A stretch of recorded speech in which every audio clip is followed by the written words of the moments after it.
जमराज के वश में गए हुए बड़े बड़े बलवान और अनुभव महानुभाव राजाओं की ओर दृष्टि डालिए।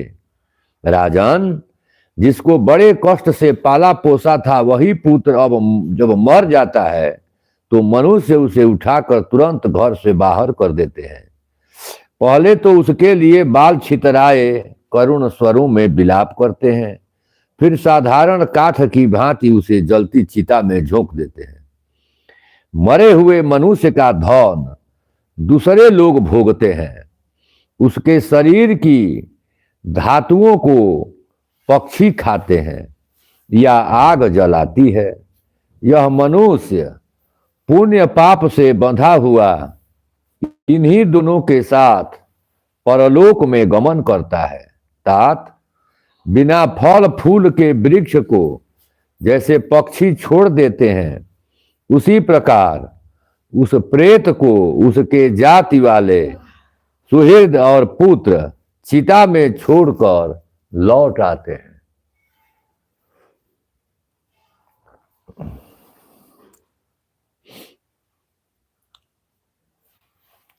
अग्नि में डाले हुए उस पुरुष के पीछे तो केवल उसका अपना किया हुआ बुरा या भला कर्म ही जाता है। इसलिए पुरुष को चाहिए कि वह धीरे धीरे प्रयत्न पूर्वक धर्म का ही संग्रह करे। इस लोक और परलोक के ऊपर और नीचे तक सर्वत्र अज्ञान रूप महान अंधकार फैला हुआ है। वह इंद्रियों को महान मोह में डालने वाला है। राजन, आप इसको जान लीजिए जिससे यह आपका स्पर्श न कर सके। मेरी इस बात को सुनकर यदि आप सब ठीक ठीक समझ सकेंगे तो इस मनुष्य लोक में आपको महान यश प्राप्त होगा और यह लोक तथा परलोक में आपके लिए भय नहीं रहेगा। भारत, यह जीवात्मा एक नदी है, इसमें पुण्य ही तीर्थ है। सत्य रूप परमात्मा से इसका उद्गम हुआ है। धैर्य ही इसके किनारे है। इसमें दया की लहरें उठती हैं।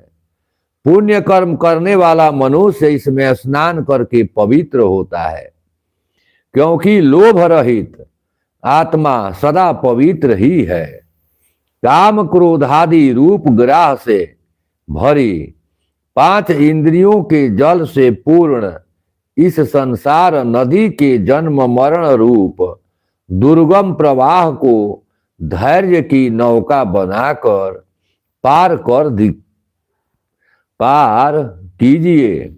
जो बुद्धि, धर्म, विद्या और अवस्था में बड़े अपने बंधु को आदर सत्कार से प्रसन्न करके उसके कर्तव्य अकर्तव्य के विषय में प्रश्न करता है, वह कभी मोह में नहीं पड़ता। शीश और उदर की धैर्य से रक्षा करें, अर्थात काम वेग और भूख की ज्वाला को धैर्य पूर्वक सहे। इसी प्रकार हाथ पैर को नेत्रों से, नेत्र और कानों को मन से तथा मन और वाणी को सत्कर्मों से रक्षा करे। जो प्रतिदिन जल से स्नान, संध्या, तर्पण आदि करता है, नित्य यज्ञोपवीत धारण किए रहता है, नित्य स्वाध्याय करता है, पतितों का अन्न त्याग देता है, सत्य बोलता है और गुरु की सेवा करता है, वह ब्राह्मण कभी ब्रह्मलोक से भ्रष्ट नहीं होता। वेदों को पढ़कर अग्निहोत्र के लिए अग्नि के चारों ओर कुश बिछाकर नाना प्रकार के यज्ञों द्वारा यजन और प्रजाजनों का पालन करके गौ और ब्राह्मणों के हित के लिए संग्राम में मृत्यु को प्राप्त हुआ।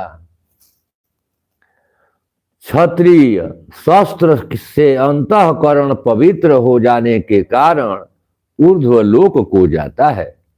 वैश्य यदि वेद शास्त्रों का अध्ययन करके ब्राह्मण, क्षत्रिय और आश्रित जनों को समय समय पर धन देकर उनकी सहायता करे और यज्ञों द्वारा तीनों अग्नियों के पवित्र